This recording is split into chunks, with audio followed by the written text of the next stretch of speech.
mask. We have people working in and around the building, so I'm always being careful. Happy Tuesday. It's staff update. We had staff meeting today.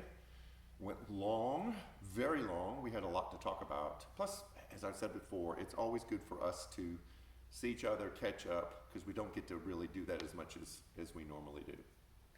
So, the things to bring to your attention. First of all, we had a really exciting weekend. Early Saturday evening, Bobby got a phone call that the fire alarm had gone off and that the fire department was on their way to the church. So Bobby met them here so she could let them in. And once they entered the building and headed toward where they said it was going off, they went downstairs to the Promised Land area, which is the bottom floor of our children's area, and it was filled with smoke and with haze. So they knew something was going on. They sent Bobby back outside, and the fire department worked through the downstairs area to try to find the source of it, could never do that. So they aired out the building, but because they couldn't locate the source of the smoke, they found no fire.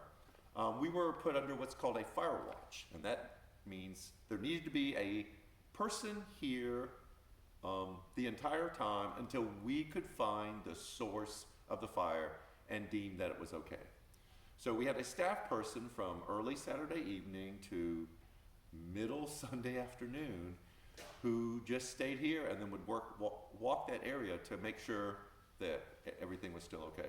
So huge shout out to Bobby for all the time that she spent here Saturday night with the fire department and making sure that was okay. And Kathy, who was here most of Sunday, just monitoring in the area. And then a special shout out to Kelly Calvert, who's not even on staff, who volunteered his time to go through the ceiling and into closets until he finally located the source of the smoke. There was never a fire, but we had a air handler, motor and fan lock up, freeze, and then just burn up, which created the smoke. Once we were able to locate it, said that it was disconnected from power and safe, then we could finally leave the building. So a huge thanks to our staff, to Bobby, to Kathy, and especially you, Kelly, for all of the time and effort you put into locating that.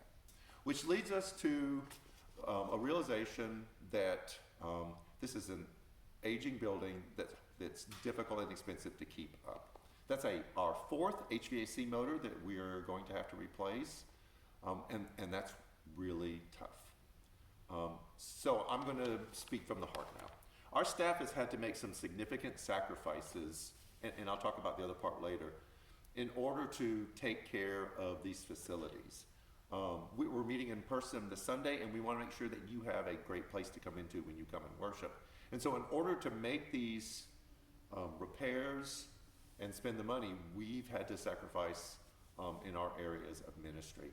And so I want you to know how amazing your staff is that they're willing to do that, to take care of this place. And that's where we need your help. It's been a tough time.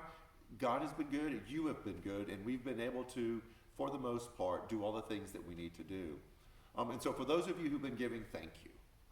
If it weren't for you, I don't know where we would be right now. So those of you who have continually given, you've dropped off your checks, you've sent money in through the app or automatic withdrawal, you have made all the difference in this place, and we thank you. Some of you are at a tough place financially, and we get that. You're just not at a place where you can give, and that would be something that would put you in a place that is unsustainable, and we understand that. There's no demands or expectations.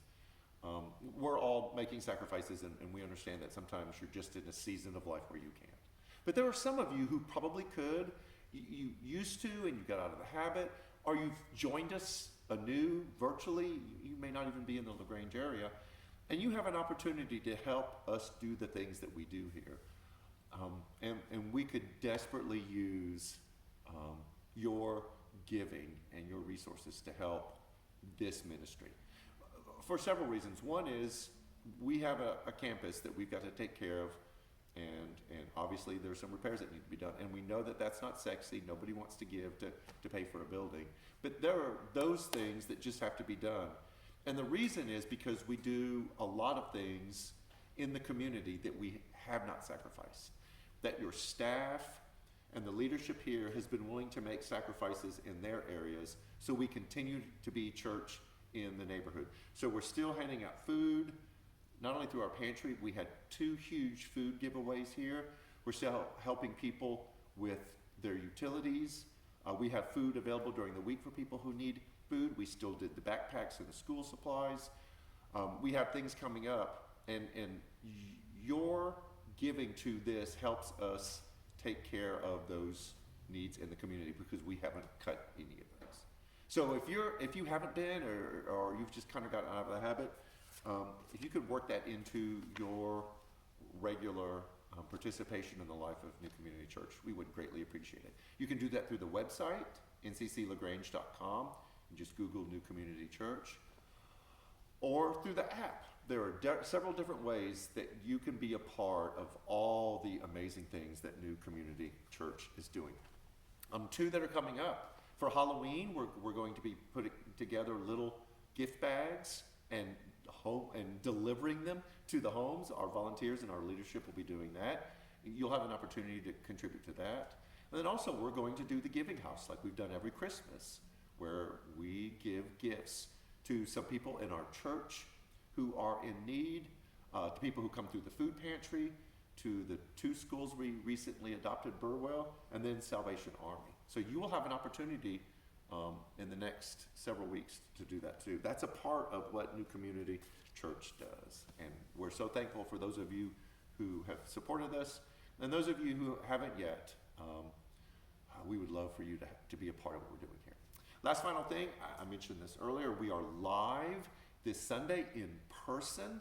We're finishing up our relationship series, talking about collaboration. What does it mean to work together for a greater good? Giving and taking in our relationships with each other, and collaboration is so important. So join us.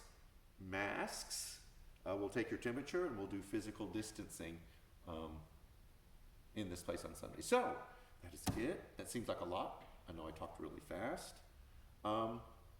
But thank you for all that you do. We love you. We miss you. We hope to see you Sunday at 10 o'clock, before 10 o'clock, as we worship together for the first time in 4 weeks. So thank you for tuning in. Have a great week, and we will see you Sunday.